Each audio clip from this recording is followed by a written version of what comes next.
यह सभा किसकी है? मेरे अपने तो कहीं नहीं दिखते। पांडव, मेरे पतिदेव, वे खामोश क्यों हैं? मेरे भीतर एक आग भड़क रही है।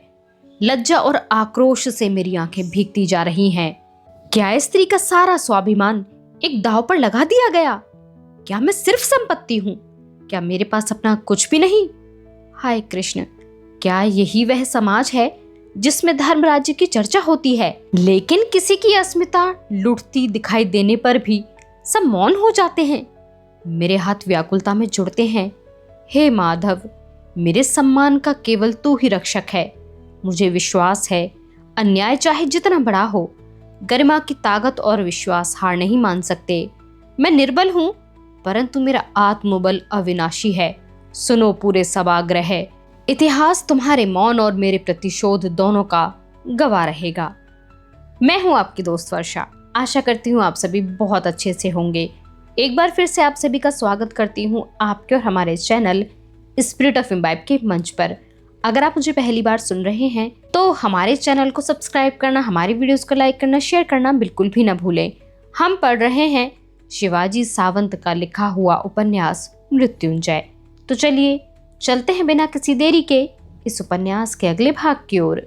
सिर पर घटाच्छादित आकाश लिए वेग से राजमार्ग को पीछे छोड़ते हुए मेरे जैत्र रथ ने राजभवन की प्राचीर से भीतर प्रवेश किया। स्वयं मुझे सारथ्य करते देखकर द्वारपाल शायद चकित हो गए थे। मुझको अभिवादन करने का ध्यान भी उनको नहीं रहा था। वे पुतलों की तरह ज्यों के त्यों खड़े थे। बलगाय खींचकर मैंने रथ रोका। उसको रथशाला में ले जाकर छोड़ने की भी इच्छा नहीं हुई। हाथ में लगी बलगाएं घोड़ों की पीठ पर फेंक कर मैं रथ दंड से कूद पड़ा। कंठ बंद टूटे हुए बछड़े की तरह मेरा मन राजसभा में जाने के लिए आकुल था। मंडप में प्रवेश करने से पहले एक बार निरीक्षण करने के लिए मैंने आकाश की ओर दृष्टि डाली। जैसे गंगा का पात्र भूरे कोहरे से आच्छादित हो जाता है, वैसे ही चारों ओर से क्षितिज तक आकाश काले भूरे बादलों से आच्छादित था। राजभवन में जाने के लिए यज्ञ मंडप में होकर जाना पड़ता था। उस विशाल यज्ञ मंडप में अभी तक कोई उपस्थित नहीं था। दूर यज्ञ कुंड पर एक काक पक्षी कृमि कीट ढूंढने का व्यर्थ प्रयत्न करता हुआ मुझे दिखाई दिया। कृष्ण वर्ण का, ग्रीवा इधर उधर घुमाने वाला, बीच बीच में कांव कांव करता हुआ चित्कारने वाला। क्षण भर में मंडप पार कर राजभवन की चार चार सीढ़ियां मैं एक एक छलांग में ही चढ़ने लगा। अनेक वर्षों पहले चंपा नगरी से आने के बाद पिताजी का हाथ पकड़कर ये सीढ़ियां कितनी होंगी, इस कौतूहल से इनकी गिनती करने वाला बालक कर्ण क्षण भर में मेरी आंखों के सामने आ खड़ा हुआ। अब उसी कर्ण को अच्छी तरह ज्ञात था कि सीढ़ियों की संख्या निश्चय ही 101 थी, क्योंकि अनेक बार वह उन पर चढ़ा उतरा था। घटनाओं के विविध रंग के फूल काल के अखंड धागे में गुंथते हुए नियति ने मेरे जीवन की पुष्पमाला कितनी जल्दी तैयार कर दी थी। बचपन की सुंदर सुंदर कलियां थीं, शिष्यावस्था की विद्या के प्रति निष्ठा से अर्धोन्मिलित पंखुड़ियां भी थी।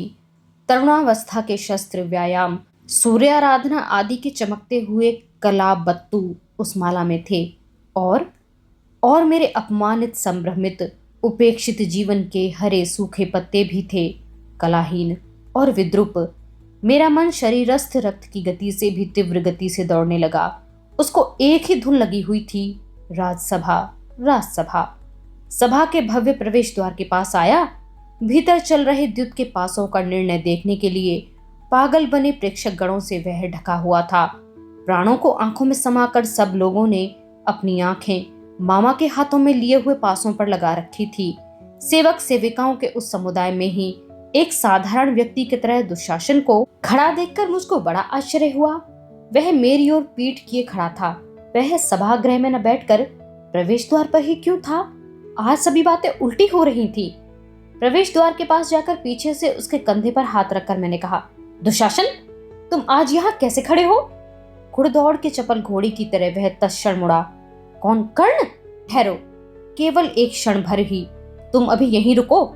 जब तक द्युत चल रहा है तब तक मैं तुमको यहीं रोके रखूं। इसीलिए भैया ने प्रातःकाल से ही मुझको यहाँ नियुक्त कर रखा है। क्यों? मेरे भीतर जाने से क्या प्रलय हो जाएगी? उसका प्रतिरोध मुझको असह्य लगा।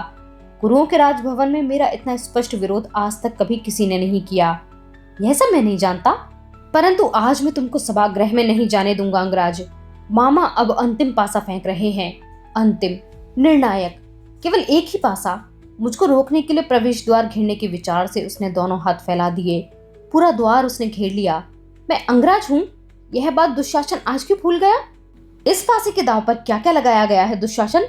एड़ी उठाकर सभागृह में झांकते हुए मैंने उससे पूछा। पांचाली। उसने दरवाजों की दरार में अपने हाथ की उंगलियां अच्छी तरह फंसाकर मेरे सामने अपने हाथों का घेरा ही तैयार कर लिया। पांचाली?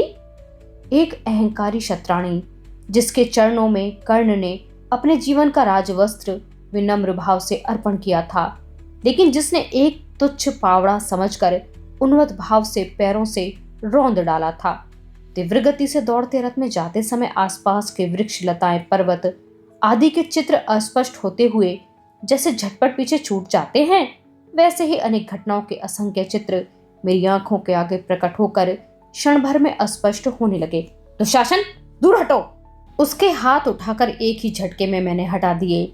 सभागृह में प्रवेश करते समय एक ही घनाघात बार बार सिर पर होने लगा।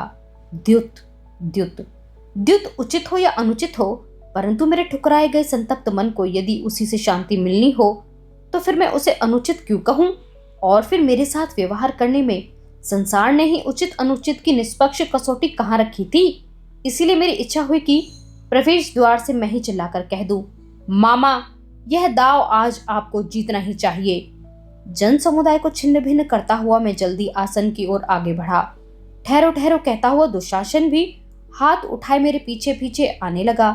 सभा के पश्चिमी भाग में पाषाण के चबूतरे पर बिछी हुई कोमल शैया पर बीच में द्युत का पट रखकर उसके दोनों ओर शकुनी मामा और युधिष्ठिर बैठे हुए थे। पालथी मारकर मामा कान के पास हाथ ले जाकर पासे की कौड़ियों को हाथ की पोली मुट्ठी में निरंतर हिलाने लगे। उनके पीछे खड़े हुए दुर्मुख, दुर्जय, निशंगी, क्राथ, अलंबु, वातवेन आदि कुरु योद्धाओं की आंखें उनके हाथ पर स्थिर थीं।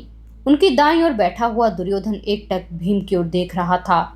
युधिष्ठिर के पीछे बैठे हुए भीम, अर्जुन, नकुल और सहदेव जीवन में पहली बार विवश मुद्रा में सिर झुकाए शायद अपने अग्रज भाई के बुद्धि भ्रंश का कारण ढूंढ रहे थे। आज पहली बार ही वे यह अनुभव कर रहे थे कि जन समुदाय के सम्मुख सिर झुकाने में किसी योद्धा को कैसी मरण प्राय यातना होती है। ऐसे अवसर पर बिखरते हुए मनरूपी पुष्प की पंखुड़ियां एकत्रित करना कितना कठिन होता है। चलो चलो चलो, साथ का दाव रहा। हाथ की कौड़ियों को हिलाते हुए कान के पास लाकर मामा ने जोर से चिल्लाते हुए पासा फेंका, वैसे ही जैसे कोई शक्तिशाली मछुआ हाथ उठाकर मछलियों का जाल फेंकता है। यह सत्यानाशी खेल तुम अब बंद करोगे भी या नहीं? पासा पड़ते समय ही भीम बिजली की तरह युधिष्ठिर पर कड़का। कौड़ियां ऐसे कांप गईं जैसे बिजली की कड़कड़ाहट से तिनके कांपते हैं। दाव पड़ा। जन समूह में से मार्ग निकालता हुआ मैं आसन की ओर जाने का प्रयत्न करने लगा। द्युत देखने में सब कुछ भूले हुए प्रेक्षक किसी की ओर भी ध्यान देने को तैयार नहीं थे। सबकी दृष्टि पट के पास कौड़ियों पर लगी थी। एड़ी ऊंची कर प्रत्येक व्यक्ति पासों को देखने लगा। किसका दाव पड़ा? अखाड़े में शस्त्र अस्त्रों के हाथ देखते समय उतनी उत्सुकता नहीं थी। कांपिल्य नगर में शिव धनुष से मत्स्य भेद देखते समय भी उतनी नहीं थी जितनी कि इस समय प्रत्येक आंख से उफन उफन कर झांक रही थी। मृग नक्षत्र की मूसलाधार वर्षा की तरह शूद्र कौड़ियों के आसपास सहस्त्र आंखें, घिसटते हुए सहस्त्र जीवन। क्षण भर के लिए मुझे ऐसा लगा कि यज्ञ कुंड पर कीट ढूंढने का प्रयत्न करने वाले कौवों की तरह ही जीवन भी असंख्य नगण्य और क्षुद्र बातों से भवितव्य ढूंढने का प्रयत्न करता रहता है शायद। देख दुर्योधन, सात अर्थात साथी। राजा दुर्योधन के हाथ पर ताली देते हुए मामा आनंदातिरेक से आसन की गद्दी पर से उछल पड़े। सभी कुरु युवराजों ने बड़े जोर से तालियां बजाईं। मेरे मन के भी दो हाथ होकर एक दूसरे पर टकराने लगे। केवल विचारों की तालियां, उल्टी सीधी, लेकिन उन तालियों की ध्वनि एक सी नहीं थी। कभी दुर्योधन की आवाज की तरह कर्कश, कभी मामा की आवाज की तरह चुभने वाली, कभी अश्वत्थामा की आवाज की तरह मधुर रस भरी, तो कभी पितामह की आवाज की तरह दृढ़ उपदेश युक्त। तालियां, विचारों की अटूट अखंड तालियां। उन तालियों में मैं जैसे डूब ही गया। मेरी आवाज मुझको कहीं सुनाई नहीं दे रही थी। चारों ओर से अविरत गड़गड़ाती हुई तालियां। जैसे तैसे आसन के पास पहुंचा। सभागृह पर दृष्टि डालते समय मैंने यह विशेषता देखी कि पहले किसी अवसर पर सभागृह इस तरह ठसाठस भरा हुआ नहीं था। सिंहासन पर महाराज बैठे हुए थे। उनकी बंद आंखों के लाल पलक हिलडुल रहे थे। द्युत के पास से देखने के लिए वे आंखें अधीर तो नहीं हो उठी थीं। उनकी बाईं ओर बैठी हुई राजमाता गांधारी देवी का हाथ बार बार आंखों की बंधी पट्टी की ओर जाने लगा। सभा में क्या हो रहा है, इसका उन राजा रानी को शायद कुछ पता नहीं था। मैंने सोचा कि अंधे राजा को अंधकार में टटोलने को विवश कर देने वाली आंख वालों की राजसभा है यह, या वर्षों से घुटती आई भावनाओं का स्वच्छंद विस्फोट। पितामह भीष्म, गुरुदेव द्रोण, कृप, विदुर, अश्वत्थामा, अमात्य वृषवर्मा, सेनापति आदि के साथ यज्ञ कार्य के लिए 10 दिशाओं से आए हुए शौनक, भृगु, च्यवन, कण्व, पैल, याज्ञवल्क्य, सुसाम, बाल, खिल्य, सहस्त्रपात, संदीपनी, संपाक जैसे श्रेष्ठ ऋषिजन बैठे हुए मुझको दिखाई दिए। उनमें से एक भी द्युत की कौड़ियों को नहीं रोक सका। यज्ञ का मुहूर्त कब का बीत चुका था, फिर मामा की राजनीति का पाश सबको घेर ही लेगा। कौड़ियों का चमत्कार कुरुओं की काया पलट का मार्ग प्रशस्त कर सकता है। यह बात ऋषि मुनियों को साक्षी बनाकर मामा ने सबके सामने सिद्ध कर दी। मामा, गांधार देश के ऊंट की तरह उनकी चाल। मुझको वह कभी सीधी दिखाई नहीं दी, न लगी ही थी, परंतु उन्होंने अपने हाथ में कौड़ियां लेकर यह सिद्ध कर दिया था कि राजनीति की मरुभूमि में उनके समान ऊंट ही श्रेष्ठ रहते हैं, मार्गदर्शक ठहरते हैं, वक्र गति वाले केवल ऊंट। पट लपेटते हुए अपने कृत्य पर प्रसन्न होते हुए मामा विजय के उन्माद में बड़बड़ाने लगे। युधिष्ठिर, गाय, संपत्ति और सेवक सेविकाओं के साथ इंद्रप्रस्थ का राज्य तू हार चुका है। अपने साथ चारों भाइयों को 12 वर्ष का वनवास और 1 वर्ष का अज्ञातवास दांव भी हार चुका है, और अभी अभी इस 7 के दांव के कारण अपनी पत्नी को कुरुओं की दासी बनाने वाला दांव भी तू हार गया है। सब लोग तुझे धर्म कहते हैं, धर्म के अनुकूल चलने वाले युधिष्ठिर, पासे जीतने का धर्म तुझको आज तक किसी ने क्यों नहीं सिखाया? अब तो कम से कम तुझको विश्वास हो गया है ना कि द्युत में इस सुबल राज शकुनी का हाथ पकड़ने वाला एक भी द्युत पटु इस आर्यावर्त में नहीं, या शेष बची हुई अपनी वृद्ध माता को भी दांव पर लगाकर तू आज इस शकुनी के कुशल हाथों की और अधिक परीक्षा लेना चाहता है? भौहें बार बार ऊंची करते हुए मामा ने कौए जैसी गर्दन मोड़ी। मेरे सारे शरीर में असह्य वेदना की एक विचित्र लहर सी दौड़ गई। गंगा के जल में 3 घंटे खड़े रहने के कारण कदाचित ऐसा बोध हुआ हो। शकुनी, गदा घुमाता हुआ भीम सिंह की तरह मामा पर झपटा। अपनी माता का अशिष्टतापूर्ण उल्लेख उसको अच्छा नहीं लगा। भीम, पीछे मुड़ो। युधिष्ठिर ने पहली बार मुंह खोला। उसके पैर के अंगूठे की ओर देखते हुए भीम क्रोध से लौट गया। दास लोग स्वामियों को अनादर से नहीं पुकारा करते। भीम, तू कुरुओं का दास है। दास, तेरे हाथ में जो गदा है वह अब तेरी नहीं है। तेरी पत्नी पांचाली कौरवों के चरणों की तुच्छ दासी है। मामा ने हाथ में कौड़ियां उछालते हुए भीम को निरुत्तर कर दिया। सिर झुकाकर वह जितने क्रोध से मामा पर झपटा था उतनी ही शांति से अपने आसन पर बैठ गया। उसने अपना होठ चबा लिया था। उससे रक्त टपक रहा था। कुल के अनुरूप प्रतोद हाथ में लेकर घोड़ों की मालिश कर कहकर अखाड़े में मुझे चढ़ाने वाला वह भीम, और नियति के एक ही थपेड़े से लड़खड़ा कर गिरने वाला यह भीम, उसकी नसों में दौड़ता हुआ रक्त कहाँ गया उसका पर्वत तुल्य पराक्रम? दासी पांचाली, कुरुओं के चरणों की तुच्छ दासी। दुर्योधन खिलखिलाकर हंस पड़ा। उसकी हंसी मुझको बड़ी विभत्स लगी। उसके अवरुद्ध मन का ज्वालामुखी शरीर के बांध तोड़कर निकलने लगा। अपने आसन पर बैठता हुआ सभागृह की एक एक वस्तु पर अपनी दृष्टि घुमाता हुआ अधिकार युक्त स्वर में वह अपने युद्ध के लिए विशेष रूप से रखे गए सारथी प्रातिकाम से बोला। प्रातिकाम, कुरुओं की उस दासी को इसी क्षण इस सभागृह में उपस्थित करो। जिस स्थिति में हो उसी में। उसके शब्द ऐसे थे जैसे पर्वत पर से कोई पाषाण लुढ़क रहा हो। आज्ञा पाकर प्रातिकाम सभागृह से बाहर चला गया। आसन पर से ही मैंने युधिष्ठिर की ओर देखा। सदैव सूक्ष्मता से मेरे पैरों का निरीक्षण करने वाली उसकी दृष्टि उस समय अपने ही पैरों से हट नहीं रही थी।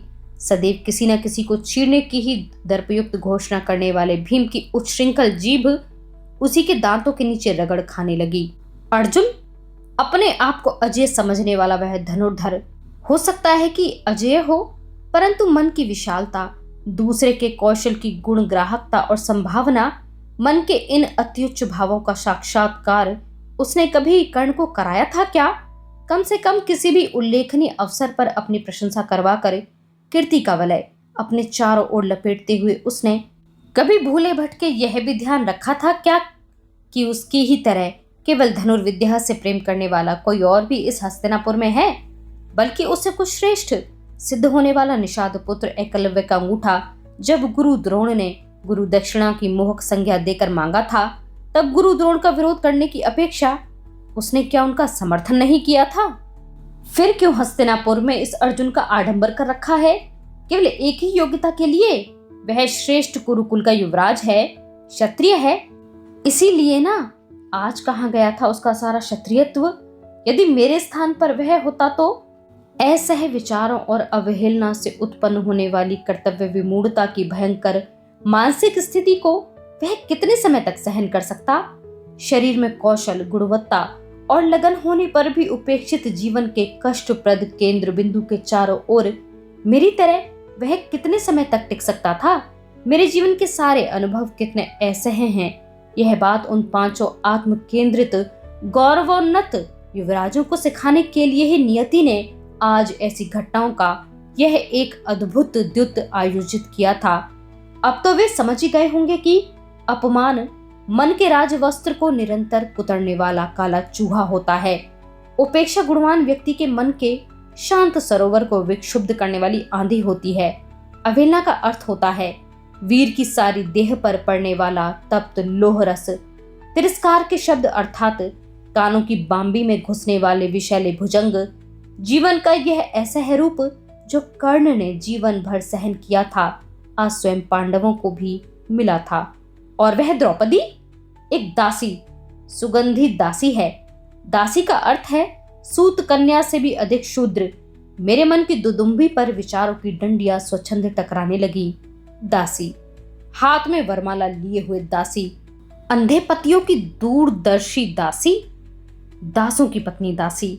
मेरी आंखों के आगे काले वलय में उस काली दासी का लज्जित मुखड़ा विचरण करने लगा। महाराज, युवरागी सभागृह में नहीं आ सकती हैं। प्रातिकाम स्त्रियों के कक्ष का चक्कर लगाकर लौट आया। पंख कटे पक्षी की तरह घिसटता ठहरता। नहीं आ सकती? दासी स्वामी के लिए सब कुछ कर सकती है, उसको आना ही चाहिए। पाषाण फेंकने वाले भुशुंडी के दंड जैसा दुर्योधन आसन से तत्काल उठ खड़ा हुआ। क्या था उसकी आंखों में? अंगार, यज्ञ कुंड, धधकता ज्वालामुखी? नहीं महाराज, वे रजस्वला हैं और हाल ही में ऋतु स्नात हुई हैं। स्नानागार से स्नान करके बाहर आने के बाद उन्होंने अभी अपने केश भी नहीं संवारे हैं। सिर झुकाकर प्रातिकाम ने निवेदन किया। प्रातिकाम, सारथी के रूप में रथ के घोड़े जितनी कुशलता से हाँकते हो, उतनी कुशलता से तुम दुर्योधन की आज्ञा का पालन नहीं कर सकते। दुशासन, उठो और इस प्रातिकाम को दिखा दो कि सारथी में और एक क्षत्रिय में क्या अंतर होता है। जाओ और वह जैसी हो घसीट कर ले आओ। उसके स्वर वज्र की तरह कड़क रहे थे। दुशासन सभागृह से ऐसे निकला जैसे चाप से बाण। उस स्थिति में भी दुर्योधन ने सारथी कहकर प्रातिकाम का जो तिरस्कार किया था वह मुझको बिल्कुल अच्छा नहीं लगा। बोलने के उन्माद में वह शायद यह भूल गया था कि उसका मित्र कर्ण भी सारथी है। उसके उस कथन को सुनकर क्षण भर तो मेरी यह इच्छा हुई कि सभागृह से उठकर जो रथ मिल जाए उसी में माता पिता के साथ बैठकर एकदम चंपानगरी चल दूं। मन ही मन में आसन से उठ खड़ा भी हुआ, एक ऐसे स्थान पर जाने के लिए जहां सारथियों की कोई कभी इतनी घोर अवमानना ना करे। छोड़ छोड़ चांडाल, मेरे शरीर को स्पर्श भी मत कर। सिसकियों के साथ आर्त पुकारें आ रही थी। जिस द्वार से दिग्विजय पूर्वजों ने प्रवेश किया था उसी द्वार से सभागृह में दुशासन प्रवेश करने का प्रयत्न करने लगा। विरोध करने के लिए प्रवेश द्वार की दरार में अपनी पतली उंगलियां फंसाकर चौखट से पैर अड़ाकर दासी द्रौपदी प्राणपण से उससे जूझने लगी।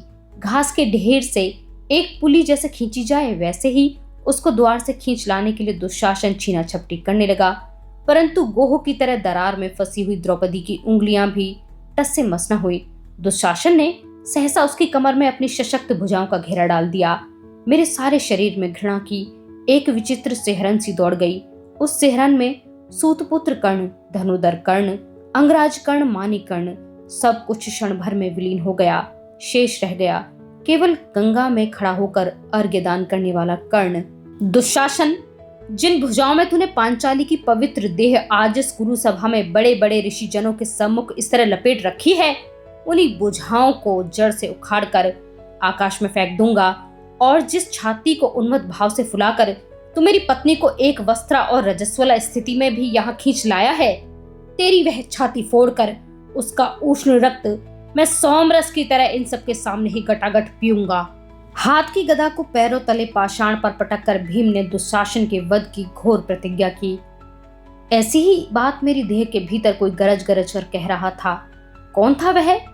प्रतिदिन गंगा के किनारे खड़ा रहने वाला सूर्य शिष्य कर्ण था वह। हाथ उठाकर वह मुझसे कह रहा था, कर्ण उठ, यह अन्याय है, सरासर अन्याय है। उठ और इस अन्याय को रोक। प्रकाश का दिव्य साम्राज्य छोड़कर अंधकार के भयंकर गर्त में तू भी कहाँ जा रहा है? प्रतिशोध बदला? ये तो हल्के मन के तुच्छ चीथड़े हैं, फेंक दे उनको। उठ। कौड़े मारता हुआ, वल्गाएं खींचता हुआ एक संतप्त सारथी उस सूर्य शिष्य के सामने क्षण भर में ही तनकर खड़ा हो गया। अपने हाथ में लगे कौड़े के 2-3 क्रूर आघात बिना किसी विचार के पहले तो उसने सूर्य शिष्य पर किए। गंगा के जल से परिपूर्ण उसका भाव अंजलि पर लात मारकर वह सारथी गर्जा। इतने में ही अपनी पर्णकुटी भूल गया क्या? वह घोड़ों की मालिश, स्वयंवर में विषैले बागवानों का हृदय विदारक प्रहार समझ लेने दे। आज उसे भी एक बार यह समझ लेने दे कि सूत की अपेक्षा दासी हीन ही होती है। कशाघात और अर्घ्यदान की अंजलि से गिरने वाले जलप्रपात की प्रचंड धारा, इन दोनों के बीच मेरा मन क्षण प्रति क्षण दोलायमान होने लगा। मूढ़ता, बधिरता और किंग कर्तव्य विमूढ़ता, इनका धुआं मन में इस प्रकार छा गया कि सामने का कुछ भी दिखाई नहीं दे रहा था। दिखाई देता भी था तो समझ में नहीं आता था, समझ में आ भी जाता था तो कहाँ नहीं जाता था। मैं कौन था, यह स्वयं मेरी ही समझ में नहीं आ रहा था। अर्धमृत थकी हुई गाय को पीठ पर डालकर कोई सिंह जैसे अपनी गुफा में ले जाता है, वैसे ही दुशासन उस पीड़ित श्यामवर्णी सुगंधी दासी को कमर में हाथ डाले सभागृह के मध्य भाग रूपी जाल में ले आया। जैसे कोई मछली जाल से मुक्त होने के लिए निरंतर उछाल लगाती ही रहती है, वैसे ही वह उसके बंधन से छूटने के लिए निरंतर छटपटाने लगी। दुशासन की बाहों का घेरा उसकी कमर के चारों ओर नहीं था, वह मुझ में स्थित सूर्य शिष्य के कंठ के चारों ओर था। क्षण प्रति क्षण वह कसता चला जा रहा था।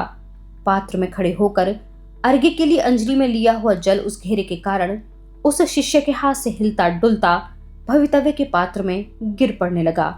पितामह, उसकी एक चीख छत को भी भेद गई। दुशासन, कौरवों के चरणों की इस दासी को हम थोड़ा सा ऊंचा स्थान देते हैं क्योंकि यह सुगंधित है। चरणों से कुछ ऊपर इस जंघा पर लाकर बिठा दो इसको। जंघा पर से अधर्य कुछ दूर हटाकर दुर्योधन ने जंघा पर हाथ मारा। पितामह ने शुभ्र केशांकित सिर झुका लिया। दुर्योधन, उन्मत्त होकर जिस अपनी जंघा को इस भरे सभागृह में तूने अनावृत कर दिखाया है, उसी जंघा को समय आने पर इस गदा के एक ही प्रहार से चूर चूर कर दूंगा। भीम ने गदा उठाकर प्रतिज्ञा की। उसका मुख नागफनी जैसा तमतमा रहा था। भीम, दास की प्रतिज्ञाओं का बकवास से अधिक कुछ भी मूल्य नहीं होता। दुर्योधन को क्या हो गया था, यही मेरी समझ में नहीं आ रहा था। वह जलते हुए मशाल जैसा लग रहा था, निरंतर आग उगल रहा था। मेरे शरीर में सारथी का और सूर्य शिष्य का भयंकर द्वंद्व आरंभ हो गया था। दोनों निर्दयता से एक दूसरे पर प्रहार करने लगे। कौन किस पर विजय प्राप्त करेगा इसका कुछ भी पता नहीं चल रहा था। अन्याय, एक रजस्वला पर भरे सभागृह में कुरुजन और वृद्धों के समक्ष यह घोर अन्याय। विडंबना, स्त्री की विडंबना का अर्थ है पवित्रता की विडंबना। विनाश, स्त्री के शील के विनाश का अर्थ है समस्त मांगल्य और सुचिता का विनाश। स्त्री के शील पर प्रहार करने का अर्थ है मानवता के मर्म पर प्रहार। इसी में से संघर्ष, जग की सभी कोमल भाव भावनाएं दग्ध कर देने वाला संघर्ष। बैर का सर्वभक्षी यज्ञ कुंड। कर्ण, सूर्य शिष्य उठ, दुशासन के हाथ झटक कर सबसे चिल्लाकर कह दे कि यह अन्याय है, अत्याचार है, अध्यपतन है। मेरे अंदर का सूर्य शिष्य कंठ की नसें तानता हुआ सारथी पर टूट पड़ा। हाथ की किरणों के खड्ग उसकी छाती में घुसेड़ने लगा, परंतु उस सारथी का कुछ नहीं बिगड़ रहा था। उसकी त्वचा अभेद्य थी। बदला, प्रतिशोध, अपमान, अवहेलना, तिरस्कार, उपेक्षा, वंचना, अधिक्षेप, कर्ण, यह और यही है तेरा जीवन। जीवन क्या जीवित मरण है? 10-12 वर्ष पहले एक स्त्री के बागवानों से तू स्वयं ही मृत हो चुका है। अब तू किसी की क्या रक्षा करेगा? कर्ण, मत उठ। जो कुछ हो रहा है वह सब न्याय है। तुझ पर जो अन्याय हुआ था उसका निष्ठुर काल ने दुशासन और दुर्योधन की योजना द्वारा उस उन्मत्त स्त्री से उतना ही उग्र और क्रूर प्रतिशोध लिया है। कर्ण, इसी का पक्ष ले, समर्थन कर। सारथी कोड़े के प्रहार करने लगा। सूर्य शिष्य छिपने के लिए आश्रय स्थल ढूंढने लगा, इधर उधर दौड़ने लगा। बदला, प्रतिशोध। एक वीर को स्त्री से प्रतिशोध लेना क्या कभी शोभा देता है? स्त्री के शील की रक्षा करना ही पुरुषार्थ है। कर्ण, एक पल भी व्यर्थ मत जाने दे। आज तेरा मौन तेरा धवल चरित्र पर सदा के लिए कालिक पोत देगा। उठ, आगे बढ़, दौड़ और दुशासन के हाथ मरोड़ दे। अरे, जो आपत्तियों में भी विचारनिष्ठ रहता है वही तो सच्चा मनुष्य है। सूर्य शिष्य ने सारी शक्ति से अंतिम आक्रमण किया। नहीं, इस सभागृह में पितामह भीष्म, द्रोण, विदुर, अश्वत्थामा, कृपाचार्य आदि सभी तो बैठे हुए हैं। फिर तू ही क्यों उठ रहा है? तू फिर विष की परीक्षा लेना चाहता है क्या? दुर्योधन ने यदि उत्तेजित होकर सारी सभा में सूतपुत्र तू के बीच में टांग अड़ा रहा है कहकर प्रातिकाम की तरह तुझे भी धुतकार दिया तो, अथवा जिस स्त्री पर तुझको इतना तरस आ रहा है उस स्त्री ने ही सूतपुत्र का संरक्षण मैं नहीं चाहती यदि यह कह दिया तो उस एक ही शब्द से तुझको ऐसी पीड़ा होगी जो हृदय में 100 बाण लगने पर भी नहीं होती। इसलिए कर्ण, मत उठ, अपने स्थान से टस से मस मत हो। अंत में सारथी की ही विजय हुई। हाथ में लगी बलगाएं उन्मत्त होकर अवकाश में फेंक कर वह आनंद से अर्घ्य देते हुए सूर्य शिष्य पर निरंतर कौड़े बरसाने लगा। उफनता हुआ जल प्रवाह जैसे नौका को धकेलता है वैसे ही दुशासन द्रौपदी को दुर्योधन के आसन की ओर धकेलता हुआ ले जाने लगा, उसकी अनावृत जंघा पर बैठाने के लिए। ठहरो दुशासन, अंधे पिता के पुत्र अंधे नहीं होते हैं, बल्कि वे इतनी समर्थ आंखों वाले होते हैं कि जगत जिसे कभी नहीं देख सकता उसे भी वे देख सकते हैं। इस बात पर इस दासी को अभी दिखा दे, उसकी देह पर से सारे वस्त्र उतार दे और उसको विवस्त्र कर मेरी इस जंघा पर बैठा दे। लोहार के घन मारते ही जैसे तप्त लोहे की हाल से चार ओर चिंगारियां उड़ने लगती हैं, वैसे ही दुर्योधन के मुख से शब्दों की चिंगारियों पर चिंगारियां उड़ने लगी। सभी ऋषियों ने कानों पर हाथ रख दिए, आंखें बंद कर ली। दुर्योधन! राजमाता गांधारी देवी चीखी। दुर्योधन नीच! गदा उठाकर होठ चबाता हुआ भीम उसके आसन की ओर दौड़ा, विक्षुब्ध शार्दूल की तरह। पीछे लौटो भीम! सिर ऊपर न उठाकर अपने स्थान से तिल भर भी न हिलते हुए युधिष्ठिर ने उसको मैंने पीछे लौटा दिया, केवल शब्दों से, पैर के अंगूठे की ओर देखते हुए। जैसे उद्दीप्त वड़वानल बढ़ता है वैसे ही प्रतिक्षण दुशासन द्रौपदी की ओर बढ़ने लगा।